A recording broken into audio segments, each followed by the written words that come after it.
दोस्तों, हिजबुल्लाह रुकने का नाम नहीं ले रहा। नतीजतन अब आईडीएफ को सामने आना पड़ा है।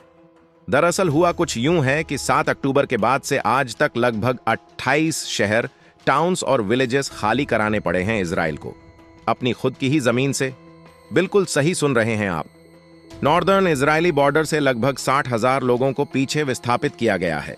मेन लैंड जो है इजराइल का सेंट्रल इजराइल, उस ओर नॉर्दर्न इजरायली जो बॉर्डर है वहां पर लगातार लेबनान की तरफ से, इजराइल की तरफ से जो हिजबुल्लाह है उसने लगातार कार्रवाई की, लगातार हमला किया। 7 अक्टूबर के बाद से नतीजतन इजरायली घरों पे हमला हुआ, इजराइल लोगों की कम्युनिटीज पे हमला हुआ और उन्हें तुरंत वहां से स्थापित करना पड़ा। तो जिस तरीके से गाजा में लोग अपना घर छोड़कर राफा की तरफ भागने को मजबूर हुए, ठीक उसी तरीके से नॉर्दर्न इजराइल में भी हजारों लोग ऐसे हैं जिन्हें अपनी जमीन, अपना घर, अपना शहर छोड़कर दूसरे इलाकों में स्थापित होना पड़ा इजराइल के अंदर। और इस बात को बहुत अच्छी तरीके से इजरायली गवर्नमेंट समझ रही है कि उन्हें वापस जाना होगा। उनके बच्चों की पढ़ाई का सवाल है, उनके घरों में उनके वापस प्रवेश करवाने की जिम्मेदारी इजराइल की है।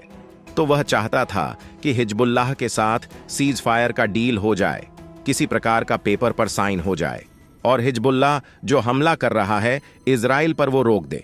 पर हिजबुल्लाह ने साफ कह दिया कि जब तक गाजा के अंदर आक्रमण नहीं रोकेंगे, वहां से अपने सारे सैनिकों को वापस नहीं बुलाएंगे, इजराइल के अंदर तब तक हम ये हमले नहीं रोकेंगे। तो यहां पर सीज फायर हो नहीं रहा है। एक तरफ हमास के साथ भी सीज फायर कराने में फेल हुआ इजराइल, अब हिजबुल्लाह के साथ भी बातचीत नहीं कर पा रहा है। इसके बाद एक आंकड़ा निकलकर सामने आता है, अब तक 5,000 रॉकेट मिसाइलों, एंटी टैंक गार्डेड मिसाइल सब मिला दिया जाए तो 5,000 बार लेबनान के हिजबुल्लाह ने नॉर्दर्न इजराइल को दहला है। यह खबर खुद आईडीएफ के स्पोक्स पर्सन ने कैमरे पर आकर बोला है और साथ में भी बोला है कि देखिए, हिजबुल्लाह ने हम पर अब तक 5,000 बार हमला किया है और इन 5,000 बार हमले के बाद हम इसे खतरनाक एस्केलेशन मानते हैं। यह जो किया जा रहा है हिजबुल्लाह की तरफ से, इसके कंसीक्वेंसेस, इसका नतीजा बेहद भयानक होगा।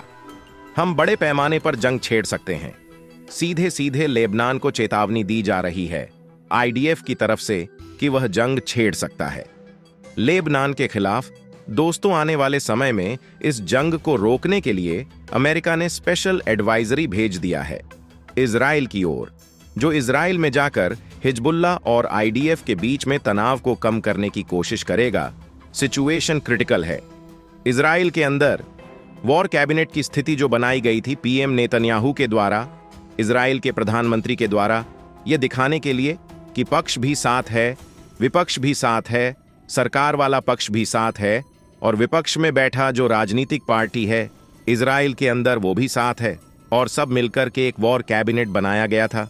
6 मेंबरों का एक कैबिनेट था, वॉर कैबिनेट, जो सारे डिसीजन ले रहा था इस जंग में किस तरीके से आगे बढ़ना है।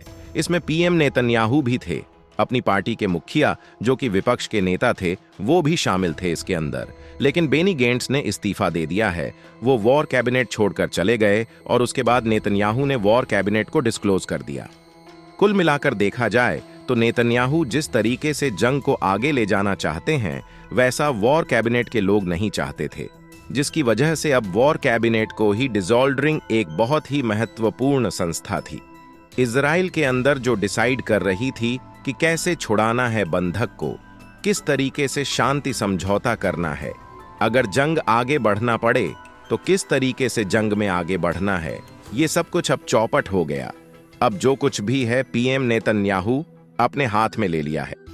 इसी बीच खबर निकलकर सामने आ रही है कि वहां की आर्मी ने, इजराइल आर्मी आईडीएफ ने एक बहुत ही हैरान करने वाला स्टेप दिया। खबर आ रही है कि एक बहुत ही महत्वपूर्ण सड़क जो थी गाजा के अंदर, राफा के अंदर, वहां पर 11 घंटों तक खुद अपने आप से ही आईडीएफ की फौज ने वहां पर युद्ध को रोक दिया था।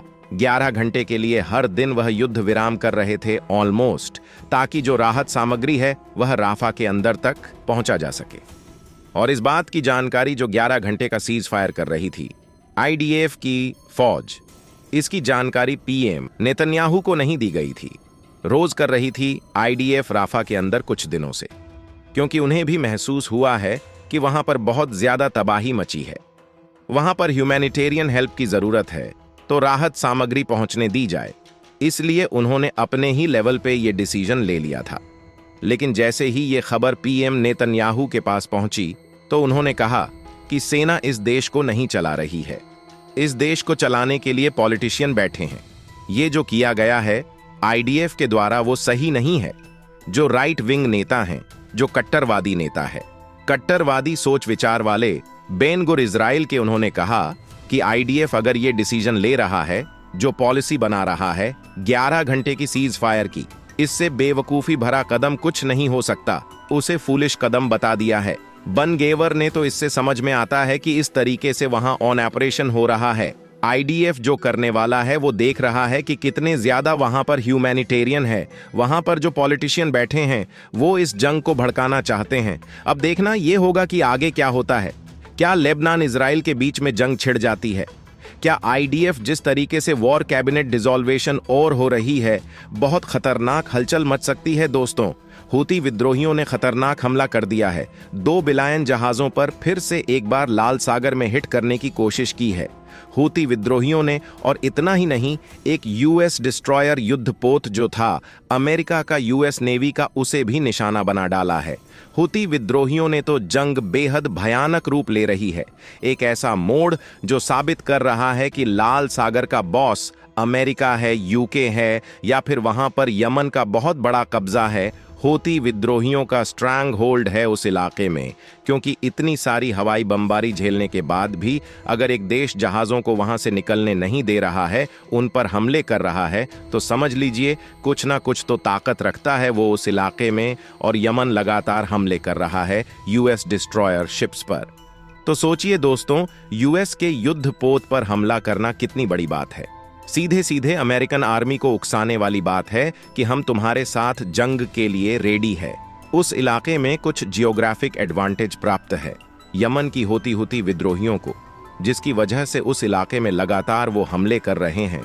और बार बार रिटायटरी अटैक के बावजूद बार बार यूएस और यूके की जवाबी कार्यवाही, जो कि वह खतरनाक लड़ाकू जहाजों से खतरनाक बमबारी करके यमन में तबाही मचाते हैं।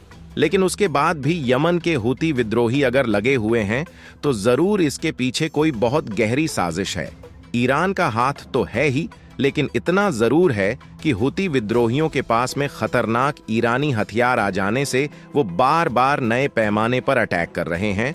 और अब तो यूएस नेवी के साथ में देखिए दोस्तों, आपको बता दें, इराक के अंदर भी एक बहुत खतरनाक अनरेस्ट चल रहा है।